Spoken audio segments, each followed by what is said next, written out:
नमस्कार व्यूअर्स, और आप सब लोग कैसे हैं। आशा करती हूँ आप सब लोग अच्छे होंगे, स्वस्थ होंगे और मेरा शिव पुराण का पाठ अवश्य देखते होंगे। तो आइए सबसे पहले हम जान लेते हैं कि कल तक हमने कहाँ तक जाना था। तो कल तक था कि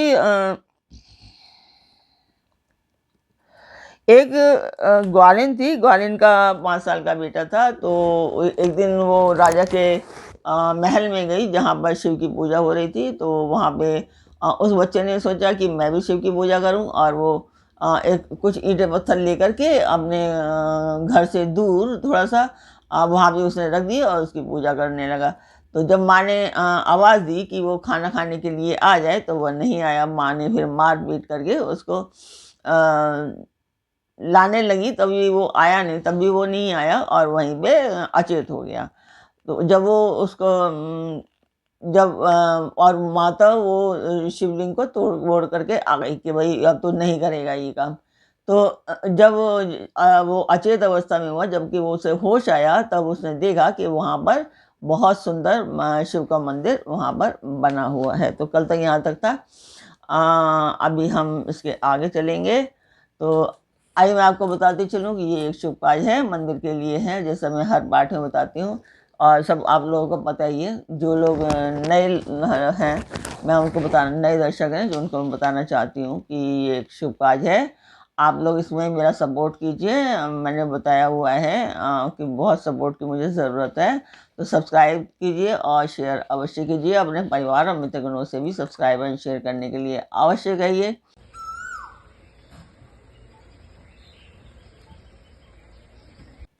तो मंदिर की वीडियो मैंने डाल दी है। मंदिर की वीडियो आपने देखी होगी। आपको मेरा पाठ कैसा लग रहा है कमेंट बॉक्स में मुझे बताया कीजिए। तो अब हम चलते हैं आज के पाठ पर। स्वागत करती हूँ मैं आप सभी का अपने इस कार्यक्रम शिव पुराण में। शिव पुराण की कोटि रुद्र संहिता चल रहा है। इसमें आप आज सुनेंगे कि गोप बालक की श्रीकर की कथा, जो आपने अभी आदि सुनी है। अभी आगे इसके आगे चलेंगे कि आगे क्या होता है। कल तक था, इसके आगे अब हम चलेंगे।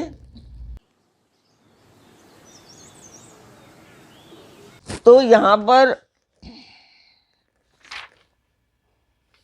सूर्य बता रहे थे कि जो कथा थी कि जब वो बालक शिव पूजा कर रहा था, उसके बाद मंदिर बन गया था। और जब मंदिर बनकर बना हुआ देखकर उसे मन ही मन बड़ा आश्चर्य हुआ और वह परमानंद के समुद्र में निमग्न सा हो गया था। यहाँ तक था कल। तो तदंतर भगवान शिव की स्तुति करके उसने बारंबार उनके चरणों में मस्तक झुकाया और सूर्यास्त होने के पश्चात वह गो बालक शिवालय से बाहर आया। बाहर आकर अब उसने अपने शिविर को देखा। वह इंद्र भवन के समान शोभा पा रहा था।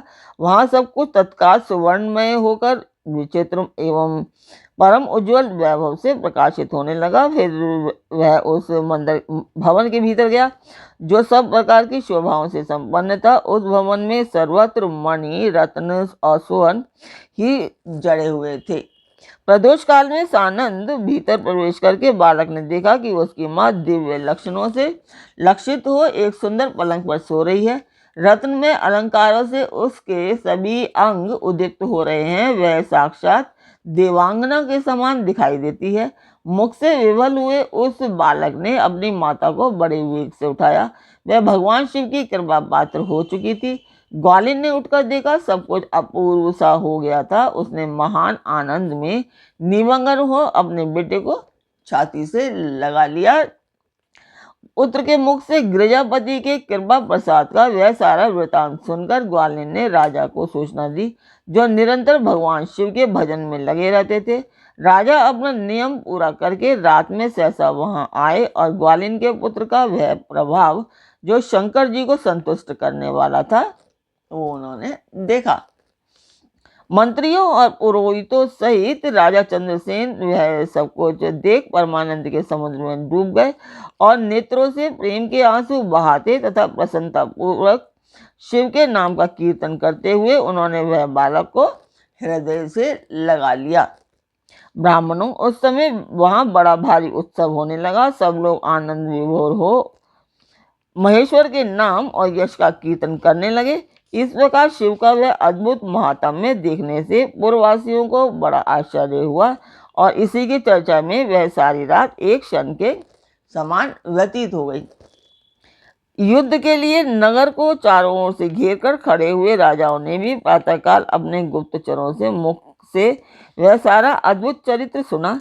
उसे सुनकर सब आश्चर्य से चकित हो गए और वहां आए हुए सब नरेश एकत्र हो आपस में इस प्रकार बोले कि ये राजा चंद्रसेन बड़े भारी शिव भक्त हैं, अतएव इन पर विजय पाना कठिन है। ये सर्वथा निर्भय होकर महाकाल की नगरी उज्जैनी का पालन करते हैं।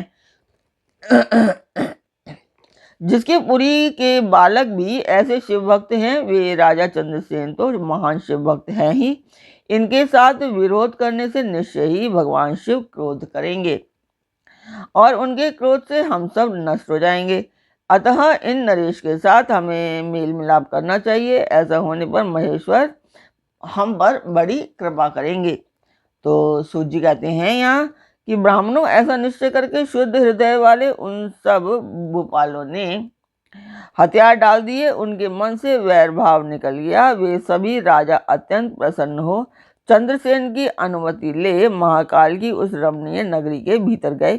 वहां उन्होंने महाकाल का पूजन किया। फिर वे सब के सब उस ग्वालिन के महान अभ्युदयपूर्ण दिव्य सौभाग्य की भूरी भूरी प्रशंसा करते हुए उनके घर पर गए। वहां राजा चंद्रसेन ने आगे बढ़कर उनका स्वागत किया। वे बहुमूल्य आसनों पर बैठे और आश्चर्यचकित एवं आनंदित हुए। गोप बालक के ऊपर कृपा करने के लिए स्वतः प्रकट हुए शिवालय और शिवलिंग का दर्शन करके उन सब राजाओं ने अपनी उत्तम बुद्धि भगवान शिव के चिंतन में लगाई। तदंतर उन सारे नरेशों ने भगवान शिव की कृपा प्राप्त करने के लिए उन गोप शिशु को बहुत सी वस्तुएं प्रसन्नतापूर्वक भेंट की। संपूर्ण जनपदों में जो बहुसंख्यक गोप रहते थे, उन सबका राजा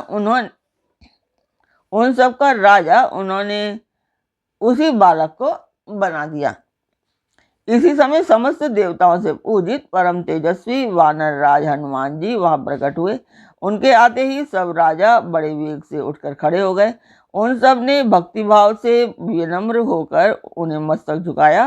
राजाओं से पूजित तो वानर राज हनुमान जी उन सब के बीच में बैठे और उस गोप बालक को हृदय से लगाकर उन नरेशों की ओर उन्होंने देखते हुए कहा, राजाओं, तुम सब लोग तथा दूसरे देहधारी भी मेरी बात सुने। इससे तुम लोगों का भला होगा। भगवान शिव के सिवा देहधारियों के लिए कोई दूसरी गति नहीं है। यह बड़े सौभाग्य की बात है कि इस गोप बालक ने शिव की पूजा का दर्शन करके उससे प्रेरणा ली और बिना मंत्र के भी शिव का पूजन करके उन्हें पा लिया। गोप वंश की कीर्ति बढ़ाने वाला यह बालक भगवान शंकर का श्रेष्ठ भक्त है। इस लोक में संपूर्ण भोगों का उपभोग करके अंत में यह मोक्ष प्राप्त कर लेगा। इसकी वंश परंपरा के अंतर्गत 8वीं पीढ़ी में महायशस्वी नंद उत्पन्न होंगे, जिनके यहाँ साक्षात भगवान नारायण उनके पुत्र रूप से प्रकट हो श्री कृष्ण नाम से प्रसिद्ध होंगे। आज से यह गोप कुमार इस जगत में श्री कर के नाम से विशेष ख्याति प्राप्त करेगा। सूत जी कहते हैं कि ब्राह्मणों, ऐसा कहकर अंजनी नंदन शिव स्वरूप वानर राज हनुमान जी ने समस्त राजाओं तथा महाराज चंद्रसेन को भी कृपा दृष्टि से देखा। तदंतर उन्होंने उस बुद्धिमान गोप बालक श्रीकर को बड़ी प्रसन्नता के साथ शिवोपासना के उस आचार व्यवहार का उपदेश दिया जो भगवान शिव को बहुत प्रिय है।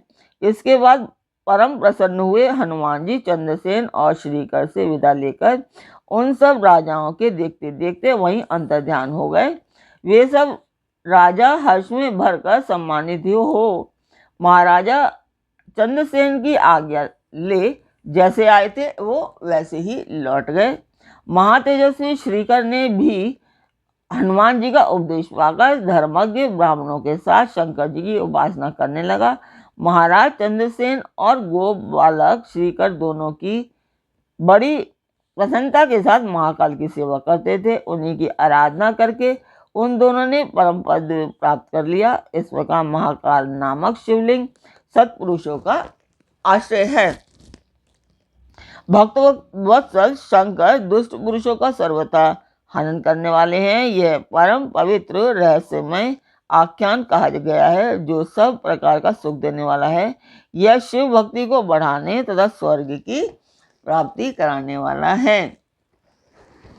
तो आज का पाठ यहीं पर पूर्ण करते हैं। कल फिर मिलेंगे एक नए पाठ में, एक नई उमंग, एक नई तरंग के साथ। तब तक के लिए आज्ञा दीजिए। ओम नमः शिवाय। जय माता की। मेरे चैनल को सब्सक्राइब एंड शेयर अवश्य कीजिए।